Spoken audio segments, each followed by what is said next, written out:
Bismillahirrahmanirrahim. Assalamualaikum warahmatullahi wabarakatuh.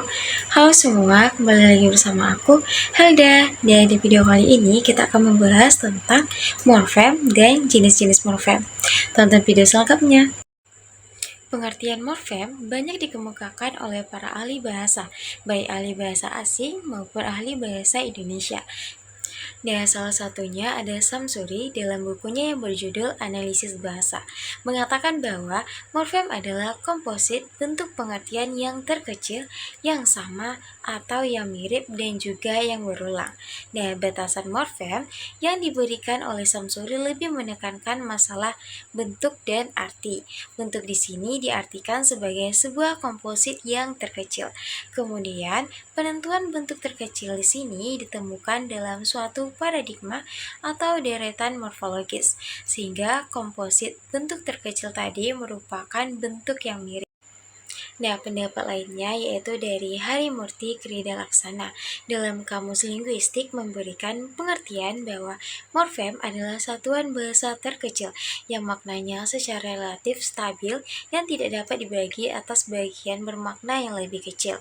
Nah, apabila diperhatikan dengan seksama, maka morfem diartikan sebagai satuan bahasa yang memiliki makna. Morfem memiliki makna yang terkecil relatif tetap. Paling tidak, makna baru dapat ditelusuri dari makna asalnya. Bertitik tolak dari batasan ini, jelaslah bahwa satuan bahasa tidak memiliki makna tidak dapat disebut morfem. Kemudian menurut Profesor Dr. Hanus M. Ramlan dalam bukunya yang berjudul Morfologi, suatu tinjauan deskriptif ilmu bahasa Indonesia menyebutkan bahwa morfem adalah bentuk tunggal, baik bebas maupun terikat. Di sini jelas bahwa pengertian morfem lebih ditekankan pada bentuk. Apakah bentuk itu terikat atau bebas? Yang penting bentuk itu merupakan bentuk tunggal atau terkecil, sehingga tidak mungkin diuraikan menjadi bentuk yang lebih kecil. Selanjutnya, Ramlan tidak menjelaskan apakah bentuk tunggal itu memiliki arti atau tidak. Nah, pada prinsipnya, beberapa ahli bahasa yang telah saya sampaikan tadi memberikan batasan morfem adalah sama.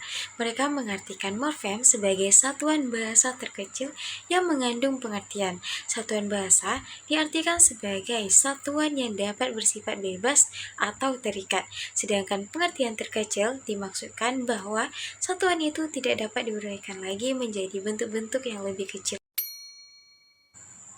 Morfem bebas adalah morfem yang dapat muncul sendiri dengan arti atau dengan fungsi sebagai unsur suatu kalimat, tanpa terlebih dahulu mengalami proses morfologis. Morfem ini dapat menjadi unsur kalimat. Jenisnya pun sudah tertentu. Arti yang dimilikinya adalah arti leksikal atau arti leksis. Dan ada pula di antaranya yang tidak memiliki arti leksikal, tetapi memiliki fungsi. Morfem bebas biasa juga disebut dengan morfem dasar.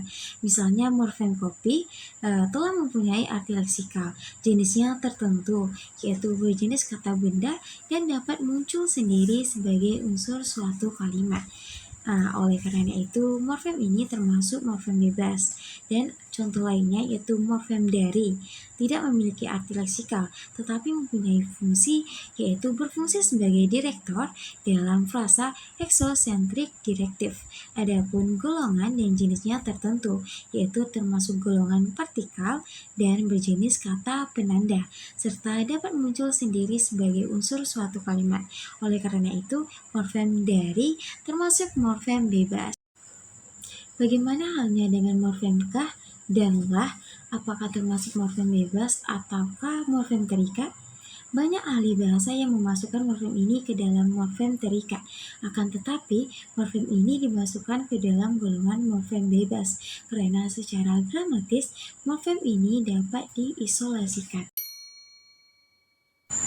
Morfem terikat adalah morfem yang tidak dapat muncul sendiri dengan arti sebagai suatu kalimat. Morfem ini dapat muncul sebagai unsur suatu kalimat kalau telah mengalami proses morfologis atau setelah dibubuhkan pada morfem lain.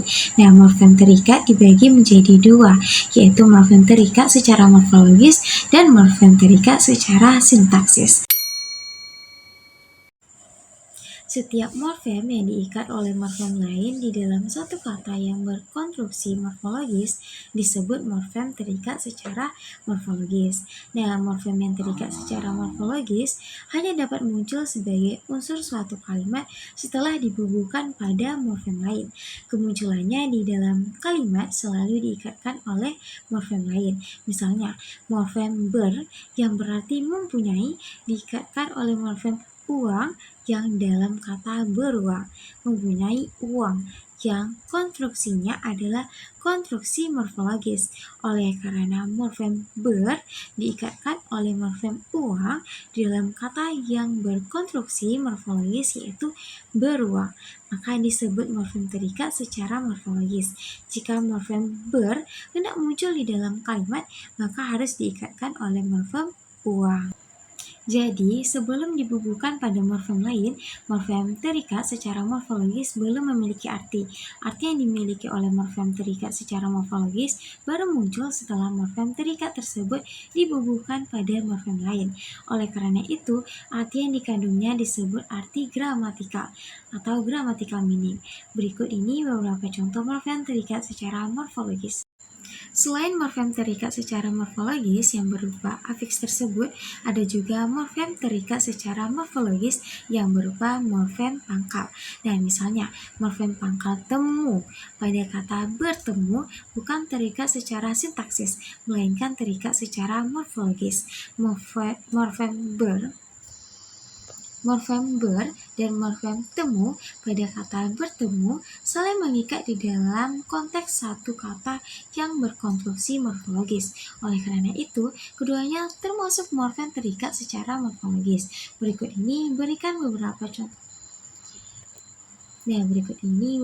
contoh morfem pangkal yang terikat secara morfologis. Nah, yang kedua yaitu morfem terikat secara sintaksis. Setiap morfem yang diikat oleh morfem lain di dalam satu kata yang berkonstruksi sintaksis disebut morfem terikat secara sintaksis. Dan sebagaimana halnya morfem terikat secara morfologis, morfem terikat secara sintaksis pun tidak dapat muncul secara mandiri sebagai unsur suatu kalimat. Misalnya, morfem juang pada kata daya juang. Nah, juang diikat oleh morfem daya di dalam kata menjemuk daya juang. Nah, yang berkonstruksi sintaksis, morfem juang tidak dapat muncul sendiri sebagai unsur suatu kalimat. Nah, contohnya, mereka pergi ke medan juang. Apabila dilihat secara sepintas, maka dapat dikatakan bahwa morfem juang pada kalimat yang saya sebutkan tadi muncul secara mandiri. Akan tetapi setelah diamati, ternyata tidaklah demikian. Morfem juang pada kalimat yang disebutkan tadi diikat oleh morfem medan di dalam satu kata majemuk yang berkonstruksi sintaksis, yaitu medan juang. Medan juang jelas bahwa morfem juang pada kalimat di atas bukan morfem bebas, melainkan morfem terikat secara sintaksis. Selain itu, morfem juang disebut juga morfem prakategorial karena belum memiliki kategori yang jelas, dan di dalam buku ini disebut dengan istilah morfem pangkal, disingkat MP. Beberapa contoh morfem pangkal yang terikat secara sintaksis sebagai berikut. Berikut penjelasan dari saya, mohon maaf atas kekurangan dan terima kasih telah menonton. Bye-bye, Assalamualaikum.